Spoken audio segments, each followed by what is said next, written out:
আমার ঘরোয়া জীবন কাহিনীতে তোমাদের সবাইকে স্বাগত জানাই। আশা করছি তোমরা সবাই ভালো আছো।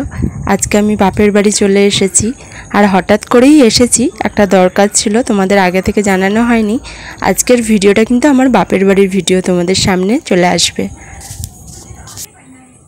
আর আমার বাপের বাড়ির আমার এই খুব প্রিয় সুন্দর একটা গ্রাম তোমাদের সাথে শেয়ার করব। গ্রাম বলতে আমাদের পাড়াটা। গোলাপ গাছটায় দুটো বেশ সুন্দর সুন্দর গোলাপ ফুল হয়েছিল, প্রায় শুকিয়ে এসেছে, কিন্তু গাছের মধ্যে এখনও রয়ে গেছে। আর এই পাতাবাহার গাছগুলো কি অপরূপ লাগছে দেখো, ঘরের সামনে ভীষণ সুন্দর গাছগুলো হয়ে আছে। এটা আমার ছোট কাকার বাড়ি, আর আমাদের বাড়িটা মিডলে, পাশেই আবার আমার মেজো কাকার বাড়ি। আর সামনে এই যে ফাঁকা জমি, নানা রকম গাছপালা বসানো হয়েছে। আর সামনেই রাস্তার গায়ে এই জমিতে প্রচুর গাছপালা হয়ে আছে। শাকসবজি থেকে আরম্ভ করে কলা গাছ বসানো হয়েছে, খেজুর গাছ রয়েছে। খেজুর গাছের কত যে এই সময় খেজুর হয়ে আছে, ভাবলাম তোমাদের সাথে শেয়ার করি। আশা করছি আমার এই ছোট্ট ভিডিও তোমাদের খুব ভালো লাগবে। আর যারা যারা আমার চ্যানেলে নতুন আছো তারা কিন্তু অবশ্যই আমার চ্যানেলটিকে সাবস্ক্রাইব করে আমার পাশে থেকো।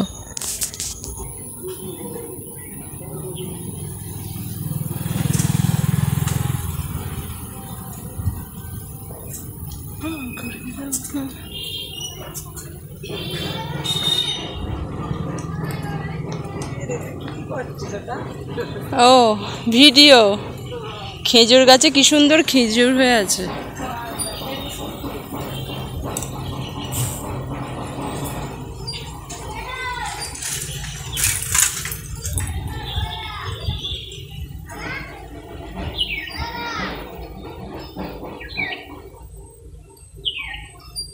বিকালের এই ওয়েদারটা এত সুন্দর লাগে।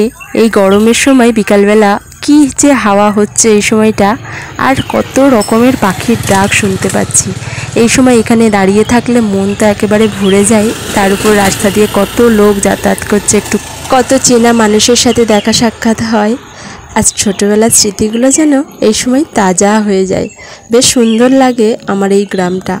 তোমাদের কার কার পছন্দ হয়েছে আমাকে কিন্তু অবশ্যই কমেন্ট করে জানিও। আরও একটা সুন্দর জিনিস তোমাদেরকে দেখাবো, যেটা প্রতিদিন বিকালবেলা বাচ্চাগুলো ড্যামপাটি বাজাচ্ছে। ড্যামপাটির আওয়াজ নিশ্চয়ই তোমরা শুনতে পাচ্ছ, ভীষণ ভালো লাগে এই আওয়াজ।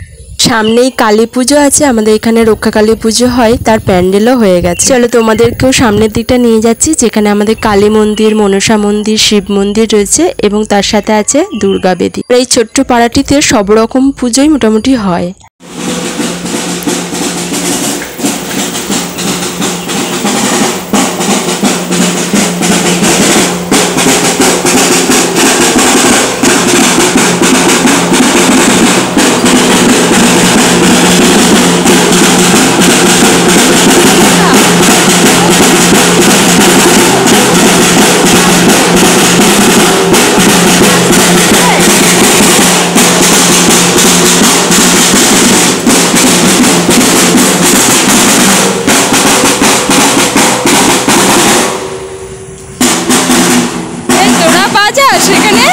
তোরা বাজাস এখানে? তোরা দুজনেই বাজাস? ও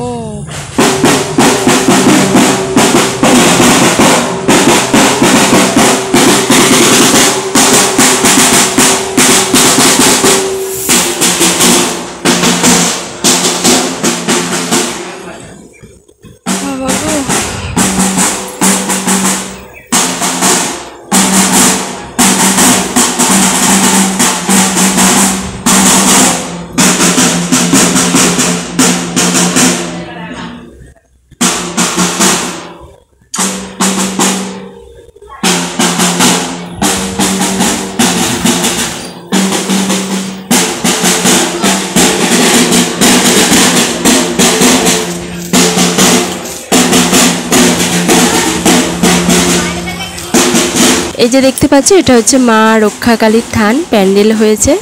আর এটা হচ্ছে মা মনসা থান। এখানে বিশাল বড় একটা মনসা গাছও বসানো থাকে। এখন গাছটা ছোট হয়ে আছে, গাছটা বড় গাছটা পড়ে গেছে ঝড়ে। আর বিশাল বড় একটা অশ্বত্থ গাছও ছিল, বিশাল মোটা, ওই অশ্বত্থ গাছটাও ঝড়ে পড়ে গেছে। আর সামনেই যেহেতু মা কালীর পুজো হবে, তাই প্যান্ডেলটাও মোটামুটি কমপ্লিটের দিকে। যারা যারা আমার আগের ভিডিও দেখো তারা প্রথম দিকের আমার এই পাড়ার ভিডিও দেখে থাকবে। বড় একটা অশ্বত্থ গাছ আমি দেখিয়েছিলাম আমার এই পাড়ার মধ্যেই, ওই মনসা মন্দিরের গায়েই ছিল বিশাল বড় অশ্বত্থ গাছ। ওই অশ্বত্থ গাছটা যখন ছিল তখন বিকালের দিকে তো আরও প্রচুর হাওয়া থাকতো এই সময়, কিন্তু এখন অনেকটাই ফাঁকা লাগছে যেহেতু গাছটা পড়ে গেছে ঝড়ে। আর আমাদের এই খেজুর গাছের খেজুর কিন্তু এখনও পাকেনি, জ্যৈষ্ঠ মাস এলে তবে পাকবে। আর আমরা ঘরের সামনে দিয়েই টোটো পেয়ে যাই, কারণ এখান দিয়ে টোটোও যাতায়াত করে। ওই যে দেখতে পাচ্ছ একটা টোটো আসছে, টোটো কিন্তু মাল ভর্তি বোঝাই করা আছে, জানি না এটা কি নিয়ে যাচ্ছে।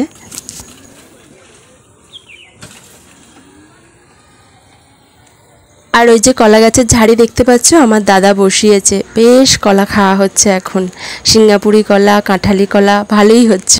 কিন্তু আমাদের থেকে বেশি হনুমানে খেয়ে চলে যায়, কারণ প্রতিদিন এখানে হনুমান আসে। আর এই যে হলুদ ফুলগুলো দেখতে পাচ্ছ, সন্ধ্যা ফুল বলি আমরা এখানে, এই বিকালের সময় এগুলো ফোটে।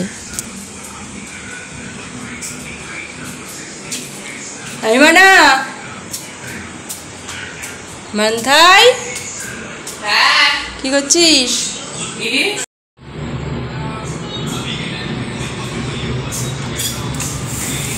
আমার ভাইপোকে ডাকবো বলে উপরের দিকে এলাম, দেখি ও মোবাইল নিয়ে বসে পড়েছে। এখনকার বাচ্চাগুলো খেলতে ভালোবাসে না, কিন্তু আমরা ছোটোবেলায় খুব খেলাধুলা করেছি। ছোটোবেলায় আমরা কেউ ঘরেই থাকতাম না এই বিকালের টাইমটায়, সবাই দল বেঁধে খেলতে বেরিয়ে পড়তাম। আর ওই মন্দিরের ফাঁকা মাঠেই আমরা সব খেলাধুলা করতাম যেখানে প্যান্ডেল হয়েছে। আর ওই যে দূরে গাছটা দেখতে পাচ্ছ, এটা কিন্তু বিশাল বড় একটা নিম গাছ, প্রচুর ঠান্ডা হাওয়া এখানে, বিকালের সময়টা এত ভালো লাগছে। আজকের মতো ভিডিওটা এখানেই রাখছি, পরের দিন আবার চলে আসবো বাপের বাড়ির ভিডিও নিয়ে, তোমরা সাথে থেকো।